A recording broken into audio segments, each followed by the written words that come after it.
ಶಿವಕುಮಾರ್ ಅವರ ಹೆಸರನ್ನು ಆಯ್ಕೆ ಮಾಡಲಾಗಿದೆ ಸರ್. ಸಾಕಷ್ಟು ಸಮಸ್ಯೆ, ವಿವಾದ, ಚರ್ಚೆ ಎಲ್ಲ ಮುಗಿದು ಕೊನೆಗೂ ಆಯ್ಕೆ ಆಗಿದ್ದಾರೆ ಡಿ ಕೆ ಅವರು. ಸರ್, ನವೆಂಬರ್ 21ಕ್ಕೆ ದೊಡ್ಡ ಮಟ್ಟದಲ್ಲಿ ಪರೇಡ್ ಮಾಡಿದರೆ ಶಾಸಕರ ಪರೇಡು ಅಂತಿಮವಾಗಿ ಆ ದಿನ ಬಂದುಬಿಟ್ಟಿದೆ. What your reaction sir? Parade ಅಂತ ಏನಿಲ್ಲ, ಶಾಸಕ ಮಿತ್ರರು ಆಗಿಂದಾಗೆ ಸೇರ್ತಿದ್ದೋ ಅದು ಬೇರೆ ರೀತಿ ಗೊಂಬೆದ ಆಗಿತ್ತು. ಇವತ್ತು ಏನು ಮಾನ್ಯ ಡಿ ಕೆ ಶಿವಕುಮಾರ್ ಸುಮಾರು ವಿದ್ಯಾರ್ಥಿ ಜೀವನದಿಂದ 45 ವರ್ಷಗಳ ಕಾಲ ಭಾಳಷ್ಟು ಪ್ರಾಮಾಣಿಕವಾಗಿ ಇವತ್ತು ಕಾಂಗ್ರೆಸ್ ಪಕ್ಷದಲ್ಲಿ ಅಷ್ಟೇ ಒತ್ತಡಗಳು ಬಂದರೂ ಕೂಡ ಅವ್ರು ಯಾವುದಕ್ಕೂ ಎದುರಿದ್ದೇನೆ ಒಂದು ಪಕ್ಷದ ಶಿಸ್ತಿನ ಸಿಪಾಯಿಯಾಗಿ ರಾಜ್ಯದ ಅಭಿವೃದ್ಧಿಗೆ ಏನಾದರೂ ನಾನು ಸೇವೆ ಮಾಡಬೇಕು ಅನ್ನುವಂಥ ಹಠ ಕೊಟ್ಟು ಪಕ್ಷದಲ್ಲಿ ಇವತ್ತು ಈ ಹಿಂದಿನವರೆಗೂ ಉಪಮುಖ್ಯಮಂತ್ರಿಯಾಗಿ ಪಕ್ಷದ ಅಧ್ಯಕ್ಷರಾಗಿ ಹಲವಾರು ಇಲಾಖೆಗಳನ್ನು ನಿರ್ವಹಿಸಿ ಇವತ್ತು ಮುಖ್ಯಮಂತ್ರಿ ಆಗಿ ಆಯ್ಕೆಯಾಗಿದ್ದಾರೆ. ನಾನು ತುಂಬ ಹೃದಯದಿಂದ ವೈಯಕ್ತಿಕವಾಗಿ ಮತ್ತು ನಮ್ಮ ತಾಲೂಕಿನ ಜನತೆಯ ಪರವಾಗಿ ಅವರಿಗೆ ಅಭಿನಂದನೆಯನ್ನು ಸಲ್ಲಿಸ್ತೇನೆ. ಮತ್ತು ಏನು ಹಿಂದೆ 23ರಲ್ಲಿ ಸಿದ್ದರಾಮಯ್ಯನವರು ಅವರು ಎಲ್ಲ ಸೇರಿ ಭಾಳಷ್ಟು ದೊಡ್ಡ ನಂಬರ್ ಆಯ್ಕೆ ಆಗಲಿಕ್ಕೆ ಕಾರಣಕರ್ತರಾಗಿದ್ದರು.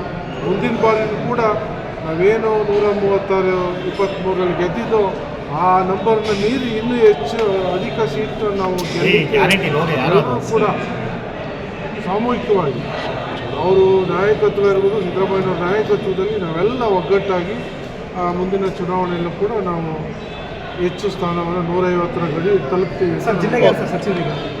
ಜಿಲ್ಲೆಗೆ ಸಚಿವರು ಎಲ್ಲ ಸಚಿವರನ್ನ ಈಗ ರಾಜಭವನಕ್ಕೆ ಹೋಗಿ ಸಲ್ಲಿಕೆ ಆದ ನಂತರ ಎಲ್ಲ ವರಿಷ್ಠರು ಕೂಡ ಇನ್ಚಾರ್ಜು ಎಲ್ಲರೂ ಬಂದಿದ್ದಾರೆ. ಅವರೆಲ್ಲ ಚರ್ಚಿಸಿ ಮೇಲೆ ಹೈಕಮಾಂಡ್ ಮಾನ್ಯ ಖರ್ಗೆಜಿ ಅವರಿಗೆ, ರಾಹುಲ್ ಗಾಂಧಿ ಅವರಿಗೆ ವಿಷಯನ ತಿಳಿಸಿ ಅವ್ರದ್ದು ಸಮ್ಮತಿ ಪಡೆದುಕೊಂಡು ಅನೌನ್ಸ್ ಮಾಡ್ತಾರೆ. ಶಿವಕುಮಾರ್ ಅವರ ಹೆಸರನ್ನು ಆಯ್ಕೆ ಮಾಡಲಾಗಿದೆ ಸರ್.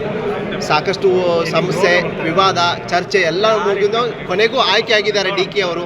ಸರ್, ನವೆಂಬರ್ 21ಕ್ಕೆ ದೊಡ್ಡ ಮಟ್ಟದಲ್ಲಿ ಪರೇಡ್ ಮಾಡಿದರೆ ಶಾಸಕರ ಪರೇಡು ಅಂತಿಮವಾಗಿ ಆ ದಿನ ಬಂದುಬಿಟ್ಟಿದೆ. What your reaction sir?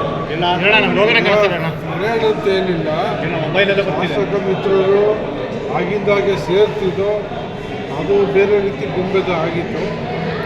ಇವತ್ತು ಏನು ಮಾನ್ಯ ಡಿ ಕೆ ಶಿವಕುಮಾರ್ ಸುಮಾರು ವಿದ್ಯಾರ್ಥಿ ಜೀವನದಿಂದ 45 ವರ್ಷಗಳ ಕಾಲ ಭಾಳಷ್ಟು ಪ್ರಾಮಾಣಿಕವಾಗಿ ಇವತ್ತು ಕಾಂಗ್ರೆಸ್ ಪಕ್ಷದಲ್ಲಿ ಅಷ್ಟೇ ಒತ್ತಡಗಳು ಬಂದರೂ ಕೂಡ ಅವ್ರು ಯಾವುದಕ್ಕೂ ಎದುರಿದ್ದೇನೆ ಒಂದು ಪಕ್ಷದ ಶಿಸ್ತಿನ ಸಿಪಾಯಿಯಾಗಿ ರಾಜ್ಯದ ಅಭಿವೃದ್ಧಿಗೆ ಏನಾದರೂ ನಾನು ಸೇವೆ ಮಾಡಬೇಕು ಅನ್ನುವಂಥ ಹಠ ಕೊಟ್ಟು ಪಕ್ಷದಲ್ಲಿ ಇವತ್ತು ಈ ಹಿಂದಿನವರೆಗೂ ಉಪಮುಖ್ಯಮಂತ್ರಿಯಾಗಿ ಪಕ್ಷದ ಅಧ್ಯಕ್ಷರಾಗಿ ಹಲವಾರು ಇಲಾಖೆಗಳನ್ನು ನಿರ್ವಹಿಸಿ ಇವತ್ತು ಮುಖ್ಯಮಂತ್ರಿ ಆಗಿ ಆಯ್ಕೆಯಾಗಿದ್ದಾರೆ.